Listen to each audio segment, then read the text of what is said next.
Capítulo 6. Lección 6. Trabaja para aprender. No trabajes por dinero. La seguridad en el empleo lo era todo para mi padre pobre. Para mi padre rico, lo más importante era el aprendizaje. Hace algunos años, le concedí una entrevista a un periódico en Singapur. La joven reportera llegó a tiempo y la entrevista comenzó de inmediato. Nos sentamos en el vestíbulo de un lujoso hotel, en donde bebimos café y hablamos sobre el propósito de mi visita a ese país. Compartiría el escenario con Zig Ziglar, quien hablaría sobre el tema de la motivación. Yo daría una conferencia llamada Los secretos de los ricos. Me gustaría llegar a ser una autora de bestsellers, como usted, dijo la reportera. Yo ya había leído algunos de sus artículos para la revista, los cuales me impresionaron bastante. La chica tenía un estilo claro y contundente, y sus artículos podían mantener despierto el interés del lector. Tiene un estilo muy bueno, le dije a manera de respuesta. ¿Qué le impide alcanzar su sueño? Parece que mi trabajo no va en ninguna dirección, dijo en voz baja. Todo mundo dice que mis novelas son excelentes, pero no pasa nada. Por eso no he renunciado a mi empleo en el periódico. Con él por lo menos puedo cubrir mis gastos. ¿Tiene usted alguna sugerencia? Sí, claro, le dije con alegría. Tengo un amigo aquí en Singapur que dirige una escuela. En ella le enseñan a la gente a vender. Mi amigo dirige cursos de ventas para muchas de las corporaciones más importantes del país. Creo que si tomaras un curso de ellos, tu carrera mejoraría bastante. La chica se puso algo tensa. ¿Está diciendo que debería ir a una escuela para aprender a vender? Asentí. No habla en serio, ¿verdad? Volví a sentir. ¿Qué hay de malo en ello? Me estaba echando para atrás. La noté ofendida por algo y deseé no haber dicho nada.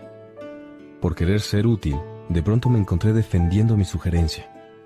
Tengo una maestría en literatura inglesa. ¿Por qué querría ir a la escuela para volverme vendedora? Soy una profesional. Asistí a la universidad para tener una profesión y no verme obligada a vender. Odio a los vendedores. Lo único que quieren es dinero. Dígame, ¿para qué necesitaría estudiar ventas? La reportera ya estaba cerrando su portafolio. La entrevista había terminado. Sobre la mesa había una copia de uno de mis bestsellers anteriores. Lo levanté junto con las notas que ella había hecho en su blog. ¿Ve esto?, le pregunté señalando sus notas. Ella las miró. ¿Qué tienen?, preguntó confundida. Deliberadamente las volví a señalar. En el papel ella había escrito Robert Kiyosaki, autor de bestsellers. Aquí dice autor de bestsellers, no autor de los mejores libros, le dije en voz baja. Ella abrió bien los ojos. Soy un escritor terrible, le expliqué. Usted es una gran escritora. Yo fui a la escuela para aprender a vender. Usted tiene una maestría. Si junta esos elementos, podría tener como resultado autora de bestsellers y autora de los mejores libros. La reportera me fulminó con la mirada. Nunca me rebajaría tanto como para aprender a vender. La gente como usted no tiene por qué escribir. Yo soy una escritora con un entrenamiento especializado. Usted es un vendedor. No es justo, dijo. Estaba que echaba chispas. Tomó el resto de sus notas y salió por las grandes puertas de vidrio a la húmeda mañana de Singapur. Al menos, la joven me sorprendió con un justo y favorable reportaje a la mañana siguiente. El mundo está lleno de gente inteligente, talentosa, educada y con dones. Y esa gente nos rodea. Hace algunos días, mi automóvil comenzó a fallar. Entré a un centro de servicio en donde un joven mecánico lo reparó en unos minutos. Con solo escuchar el motor, supo que andaba mal. En varias ocasiones me he encontrado con gente brillante y con mucha preparación que gana menos de $20,000 al año. Un asesor de negocios que se especializa en el ramo médico me contó acerca de la enorme cantidad de doctores, dentistas y quiroprácticos que tienen problemas económicos. Todo este tiempo me lo pasé creyendo que los dólares les llovían desde el momento que se graduaban. Fue este mismo asesor quien me dijo: solo les falta tener una habilidad más para alcanzar la riqueza. Esta frase significa que a la mayoría de la gente solo le hace falta aprender y dominar una habilidad más para hacer que sus ingresos se incrementen de manera exponencial. Y creo que ya mencioné anteriormente que la inteligencia financiera es la sinergia de contabilidad, inversión, conocimiento de mercados y conocimiento de la ley. Si se combinan estas 4 habilidades técnicas, hacer dinero con el dinero se vuelve una actividad mucho más sencilla de lo que la gente creería. Pero por desgracia, en lo que se refiere al tema económico, lo único que casi todo mundo sabe hacer es trabajar más duro. El ejemplo clásico de la sinergia de las habilidades que mencioné me lo da aquella joven reportera. Si ella fuera diligente y adquiriera las habilidades de ventas y conocimiento de mercados, sus ingresos se incrementarían dramáticamente. Si yo fuera ella, tomaría algunos cursos de publicidad y redacción promocional, así como de ventas. Luego, en lugar de trabajar en un periódico, buscaría un empleo en una agencia de publicidad. Incluso si el cambio implicara una disminución en ingresos, aprendería a comunicarse con ciertas fórmulas que son muy exitosas en la publicidad. Así también pasaría algún tiempo aprendiendo cómo funcionan las relaciones públicas, otra habilidad de gran importancia. La joven también aprendería cómo ganar millones por medio de la publicidad gratuita. Luego, por las noches y los fines de semana, podría escribir su gran novela. Así, cuando la terminara, sería capaz de vender su libro mejor. Y poco después, podría convertirse en una autora de bestsellers. Cuando se publicó Si quieres ser rico y feliz, no vayas a la escuela, mi primer libro, un editor me sugirió que le cambiara el nombre por La economía de la educación. Le dije que con un título como ese, solo vendería 2 copias, una a mi familia y la otra a mi mejor amigo. Y lo peor sería que tanto mi familia como mi amigo estarían a la espera de que se los regalara de todas formas.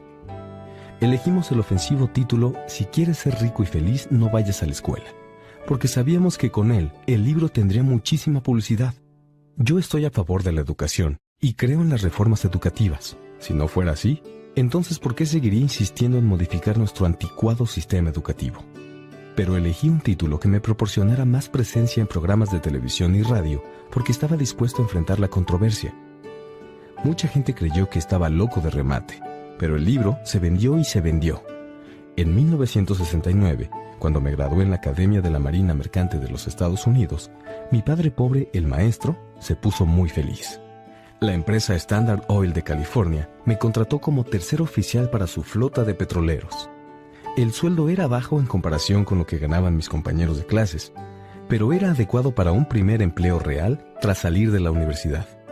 La paga inicial era de unos $42,000 al año, incluyendo horas extras. Además, trabajaba 7 meses. Los otros 5 eran vacaciones. Si hubiera querido, en lugar de descansar esos 5 meses, habría podido ir a Vietnam con una compañía subsidiaria de transporte, y así habría duplicado mi salario. Tenía una carrera muy prometedora frente a mí. Sin embargo, 6 meses después, renuncié a la Standard Oil y me uní al cuerpo de Marina para aprender a volar. Mi padre pobre quedó devastado. Padre rico, en cambio, me felicitó. En la escuela y en los lugares de trabajo, la mayoría de la gente apoya la noción de especializarse. Es decir, es muy popular pensar que para ganar más dinero o ser ascendido, es necesario enfocarse en una sola actividad. Esta es la razón por la que desde el principio, los médicos buscan un área de especialización, como ortopedia o pediatría. Sucede lo mismo con los contadores, arquitectos, abogados, pilotos y miembros de otras profesiones. Mi padre pobre también era partidario de esta idea, y por eso le emocionó mucho obtener su doctorado. A menudo admitía que las escuelas recompensan a quienes estudian más y más sobre menos y menos temas. Padre Rico me alentó a hacer exactamente lo contrario. Es importante que sepas un poco acerca de todo, solía decir. Por esta razón, durante años trabajé en distintas áreas de sus compañías. Por algún tiempo trabajé en el departamento de contabilidad. Aunque jamás habría sido contador, Padre Rico quería que aprendiera como por ósmosis. Él sabía que me era fácil aprender términos especializados y que tenía una noción natural de lo que era importante y lo que no. También trabajé como botones y albañil, en ventas, reservaciones y mercadeo. Padre Rico nos estaba preparando a Mike y a mí, y por eso insistía en que asistiéramos a las reuniones que tenía con sus banqueros, abogados, contadores y corredores. Quería que supiéramos un poco acerca de cada uno de los aspectos de su imperio. En cuanto renuncié a mi muy bien remunerado empleo en la Standard Oil, mi padre pobre tuvo una conversación muy honesta conmigo. Estaba azorado porque no comprendía que hubiera tomado la decisión de renunciar a una carrera que ofrecía una gran paga, prestaciones espectaculares, mucho tiempo libre y la oportunidad de recibir ascensos. La noche que me preguntó, ¿por qué renunciaste?, no pude explicárselo, a pesar de que me esforcé mucho por hacerlo. Mi lógica no era compatible con la suya, porque yo pensaba más como mi padre rico. La seguridad en el empleo lo era todo para mi padre pobre. Para mi padre rico, lo más importante era el aprendizaje. Mi padre pobre creía que yo iba a la escuela para aprender a ser oficial de un barco. Pero Padre Rico sabía que iba para estudiar comercio internacional. Por eso, siendo estudiante, hice viajes para entregar carga. Navegué en grandes buques cargueros, en petroleros y en barcos de pasajeros al Lejano Oriente y al Pacífico Sur. Padre Rico insistió en que me quedara en el Pacífico, en lugar de ir en barco a Europa, porque sabía que las naciones emergentes estaban en Asia. Mientras la mayoría de mis compañeros de clase, incluyendo a Mike, se pasaba el tiempo en las fiestas de fraternidades, yo me enfocaba en estudiar comercio, gente, estilos de negocios y rasgos culturales en Japón, Taiwán, Tailandia, Singapur, Hong Kong, Vietnam, Corea, Tahití, Samoa y Filipinas. También me iba de fiesta, pero no en los dormitorios de las fraternidades. Maduré con mucha rapidez. Mi padre pobre no entendía por qué decidí renunciar y unirme al cuerpo de marina. Le dije que quería aprender a volar, pero en realidad quería aprender a dirigir tropas. Padre Rico me explicó que lo más difícil de dirigir una compañía era el manejo de la gente. Él pasó 3 años en el ejército. Mi padre pobre estuvo exento del servicio, pero Padre Rico apreciaba mucho la posibilidad de aprender a guiar a otros hombres en situaciones peligrosas. Lo siguiente que tienes que aprender es liderazgo, me dijo. Si no eres un buen líder, te van a disparar en la espalda de la misma forma que lo hacen en los negocios. En 1973, al regresar de Vietnam, renuncié a mi puesto a pesar de que me fascinaba volar. Encontré un empleo en la corporación Xerox. Me uní a ella por una razón que no eran las prestaciones. Yo era muy tímido y la idea de vender me resultaba la más aterradora. Xerox contaba con uno de los mejores programas de entrenamiento de ventas del mundo. Padre Rico estaba orgulloso de mí. Padre Pobre estaba avergonzado, porque como era un intelectual, pensaba que los vendedores estaban por debajo de su nivel. Trabajé en Xerox 4 años, hasta que superé mi miedo a tocar puertas y ser rechazado. En cuanto me pude mantener de manera constante entre los 5 mejores vendedores, volví a renunciar y continué mi camino. Dejé atrás otra gran carrera en una excelente compañía. En 1977 fundé mi primera empresa. Padre Rico nos preparó a Mike y a mí para hacernos cargo de compañías, pero había llegado el momento de aprender a darles forma, a armarlas. Lo primero que fabriqué fueron carteras de nylon y velcro. Las manufacturaban en el Lejano Oriente y luego eran enviadas a una bodega en Nueva York, cerca de la escuela a la que asistí siendo más joven. Para entonces, mi educación formal ya había terminado, por lo que era momento de poner a prueba mis alas. Si fallaba, iría directo a la quiebra. Padre Rico creía que lo mejor era quebrar antes de cumplir 30 años. Así todavía tienes tiempo para recuperarte, solía decir. Mi primer cargamento de carteras salió de Corea hacia Nueva York, en la víspera de mi cumpleaños número 30. Hoy en día, concreto negocios a nivel internacional, y tal como me alentó mi Padre Rico a hacerlo, continúo buscando en las naciones en desarrollo. Mi compañía de inversiones se enfoca en países de Sudamérica y Asia, así como en Noruega y Rusia. Por ahí se dice que la palabra empleo, en inglés es job, y job son las siglas de just over broke, a punto de quebrar. Por desgracia, hay millones de personas que pueden constatar lo anterior, debido a que en la escuela no se considera que la financiera sea un tipo de inteligencia. Casi todos los trabajos tienen que vivir por debajo de sus posibilidades. Trabajan y pagan sus recibos y facturas. También hay otra terrible teoría de administración que asegura: los empleados trabajan solo lo suficiente para no ser despedidos, y los dueños pagan solo lo suficiente para que los empleados no renuncien. Si observas las escalas de pago de la mayoría de las empresas, notarás que hay algo de verdad en esta aseveración. Como resultado, los empleados nunca avanzan. Hacen lo que les enseñaron: obtener un empleo seguro. Casi todos se enfocan en trabajar para obtener el sueldo y los beneficios que los recompensan a corto plazo, pero que a la larga siempre resultan desastrosos. Yo les recomiendo a los jóvenes que, en lugar de eso, busquen trabajo para aprender y no para ganar dinero. Antes de elegir una profesión específica y de quedar atrapado en la carrera de la rata, piensa en las habilidades que deseas adquirir.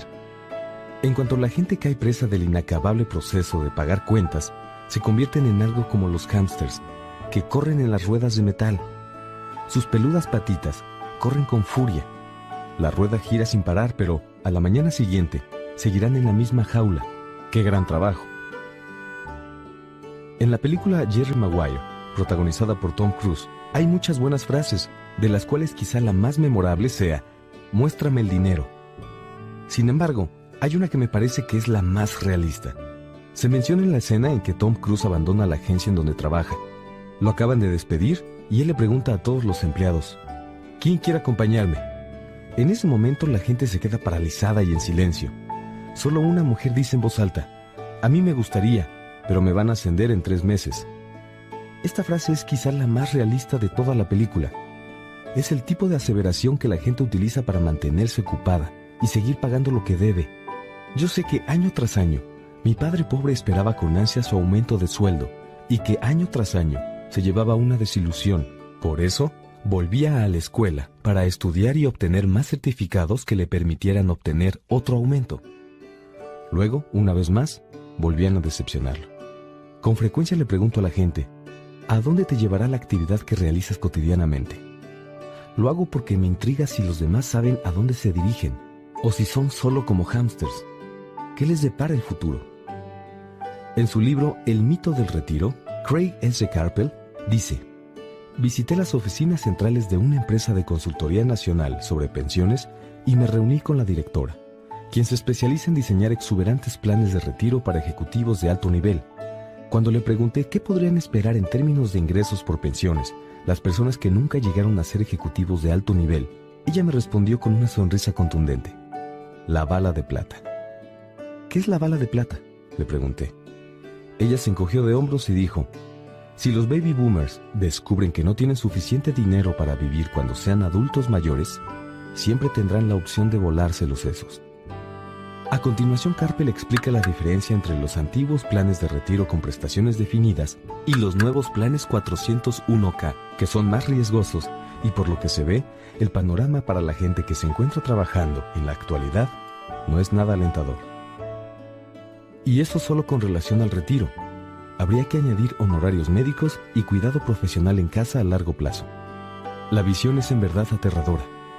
De hecho, ya en muchos hospitales de países con sistemas médicos socializados se tienen que tomar decisiones como quién vive y quién muere, y las toman con base en qué edad y cuánto dinero tienen los pacientes. Si el paciente es bastante mayor, por lo general lo ignorarán por atender a alguien más joven, es decir, lo hacen a un lado. Los ricos tienen acceso a mejor educación y también a mejor atención. Son quienes podrán mantenerse vivos mientras los más pobres fallecen. Por eso me pregunto, ¿los trabajadores miran hacia el futuro o su perspectiva llega al siguiente cheque de nómina sin preguntarse a dónde se dirigen? Cuando hablo con adultos que quieren ganar más, siempre les recomiendo lo mismo: que contemplen con detenimiento qué ha sido su vida.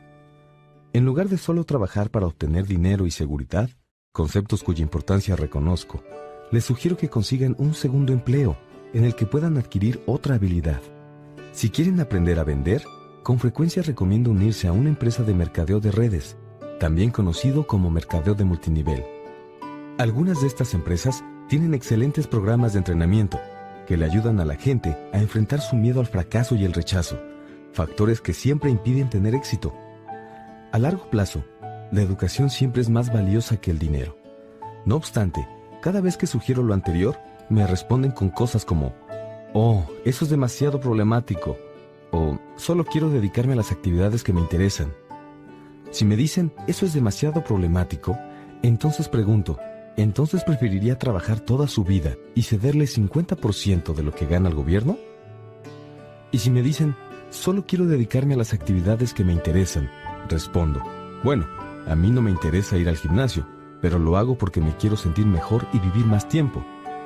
Por desgracia, es bastante cierto el antiguo refrán: no puedes enseñarle trucos nuevos a un perro viejo.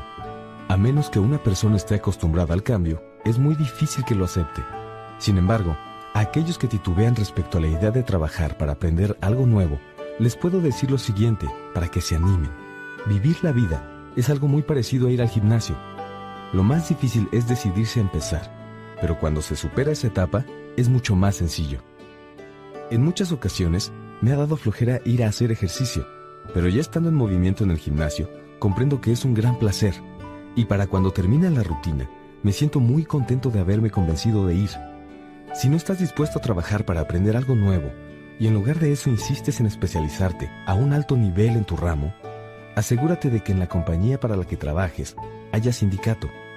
Los sindicatos fueron creados para proteger a los especialistas, Después de que mi padre se enemistó con el gobernador, tomó el puesto de líder del sindicato de maestros de Hawái.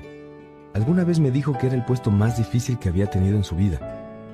Padre Rico, en cambio, se pasó la vida esforzándose para evitar que surgieran sindicatos en sus empresas.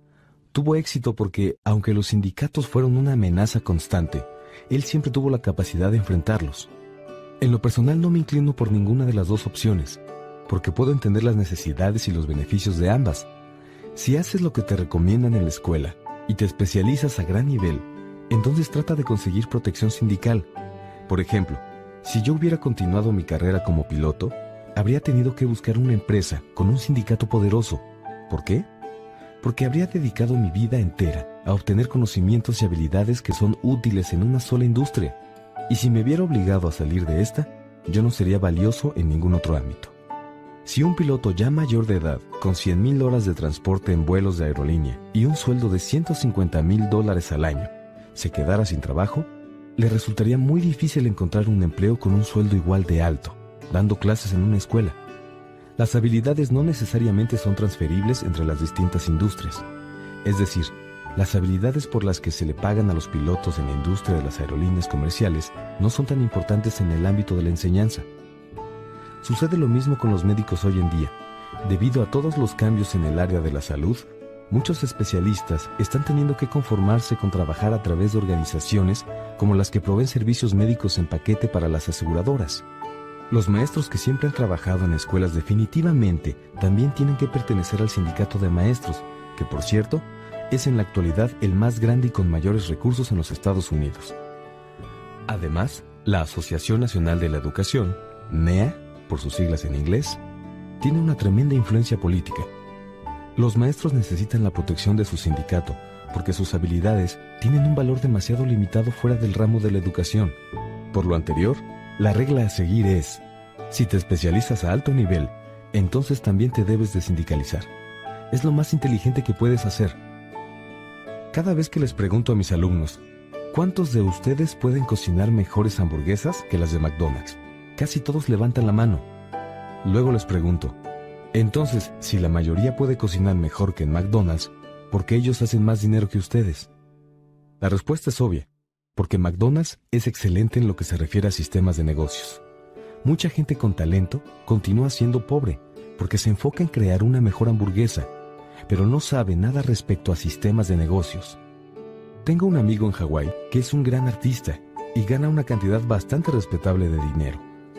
Un día recibió la llamada del abogado de su madre, quien le dijo que ella le había heredado $35,000.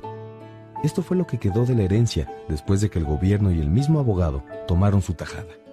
De inmediato, mi amigo vio la oportunidad de mejorar su negocio con algo del dinero que acababa de heredar.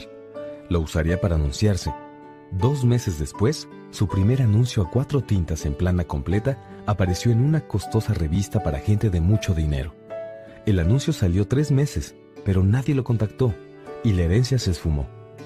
Ahora mi amigo quiere demandar a la revista por haberlo representado mal. Este es el caso típico de alguien que puede hacer hamburguesas maravillosas, pero que no sabe nada de negocios. Cuando le pregunté qué había aprendido, su única respuesta fue que los vendedores de publicidad son unos estafadores. Luego le pregunté si estaría dispuesto a tomar un curso de ventas y de mercadeo directo. Su respuesta fue: no tengo tiempo y no quiero desperdiciar mi dinero. El mundo está repleto de personas pobres con gran talento. Muy a menudo carecen de medios, batallan en el aspecto económico o ganan menos de lo que podrían, no por lo que saben, sino por lo que ignoran. Se enfocan en perfeccionar las habilidades que les sirven para crear mejores hamburguesas, pero no desarrollan las que les permitirían venderlas y hacerlas llegar a sus clientes. Tal vez las hamburguesas de McDonald's no sean las mejores, pero esta empresa sí es la más competente en lo que se refiere a ventas y distribución de un alimento básico y promedio. Padre Pobre quería que yo me especializara, porque creía que esa era la manera de obtener un mejor sueldo. Incluso después de que el gobernador de Hawái le dijera que ya no podía trabajar en el gobierno, él siguió alentándome para que me especializara. Luego, se adhirió a la lucha sindical de los maestros e hizo campaña para conseguir mayor protección y prestaciones para estos profesionales tan altamente preparados. Aunque Padre Pobre y yo discutíamos con frecuencia, él nunca aceptó que entre más te especializas, más te atrapa y te hace depender de ella esa misma especialización. Padre Rico nos recomendó a Mike y a mí que siguiéramos entrenándonos. Es lo mismo que hacen muchas empresas. Encuentran a un joven y genial estudiante que acaba de salir de la escuela de negocios y empiezan a prepararlo para que se haga cargo de la empresa algún día. Estos inteligentes jóvenes no se especializan en una sola área. Los van pasando de departamento en departamento para que aprendan todos los aspectos de los sistemas de negocios. Con frecuencia, los ricos entrenan a sus hijos o a los de alguien más. Al hacerlo, estos adquieren un conocimiento general de las operaciones del negocio y de la forma en que los distintos departamentos se relacionan. Entre la gente de la generación de la Segunda Guerra Mundial, se considera mala idea andar saltando de empresa en empresa. Ahora, sin embargo, se piensa que es una estrategia inteligente. Y ya que todo mundo va de empresa en empresa, en lugar de tratar de especializarse, ¿por qué no tratar de aprender en vez de querer ganar más? Es posible que a corto plazo se gane menos, pero a largo plazo habrá mayores dividendos. Las principales habilidades de dirección que se requieren para alcanzar el éxito son: 1. Manejo de flujo de efectivo. 2. Manejo de sistemas. 3. Manejo de gente. Las habilidades especializadas más importantes son venta y mercadeo. La habilidad de vender, es decir, de comunicarse con otro ser humano, ya sea un cliente, empleado, jefe, esposo o hijo, es la base del éxito personal. Las habilidades de comunicación, como escribir, hablar y negociar, son fundamentales para tener una vida llena de triunfos. Son habilidades en las que yo mismo trabajo de manera constante, voy a cursos o compro material educativo para ampliar mi conocimiento. Como mencioné anteriormente, mi padre pobre trabajó con cada vez más ahínco y se hizo más competente, pero también se fue quedando atrapado a medida que se fue especializando. A pesar de que su sueldo aumentó, las opciones disminuyeron. Poco después de que quedó sin posibilidades de trabajar en el gobierno, descubrió cuán vulnerable era en el aspecto profesional. Fue algo similar a cuando los atletas se lesionan o llegan a ser demasiado viejos para continuar jugando. Se quedan sin aquel trabajo que les daba un altísimo sueldo y sus habilidades son demasiado limitadas para contar con ellas. Creo que esa fue la razón por la que mi padre, el maestro, apoyó tanto a los sindicatos después de eso, porque comprendió lo mucho que le habría beneficiado pertenecer a uno desde antes. Padre Rico nos alentó a Mike y a mí a aprender un poco acerca de todo, a trabajar con gente más inteligente que nosotros y también a invitarla a colaborar en nuestros equipos. Hoy en día, a eso se le llamaría sinergia de especialidades profesionales. Actualmente conozco a exmaestros de escuela que ganan cientos de miles de dólares al año. Ganan esas cantidades porque poseen habilidades especializadas en su ramo, así como otro tipo de conocimientos y capacidades. Pueden enseñar, pero también vender y comerciar. En lo personal, creo que estas últimas habilidades son las más importantes. Vender y comerciar se le dificulta a la mayoría de la gente debido al miedo al rechazo. Pero entre mejor sepas comunicarte, negociar y manejar tu miedo, más sencilla será tu vida. El mismo consejo que le di a aquella reportera que me entrevistó y que quería llegar a ser una autora de bestsellers, se lo doy a toda la gente. El hecho de especializarse en el aspecto técnico tiene ventajas y desventajas. Tengo amigos que son verdaderos genios, pero no se pueden comunicar con otros seres humanos de una manera efectiva y como resultado obtienen ganancias miserables. A ellos les aconsejo que pasen un año aprendiendo a vender, porque incluso si no ganan nada, sus habilidades para comunicarse mejorarán, y eso es, de por sí, algo muy valioso.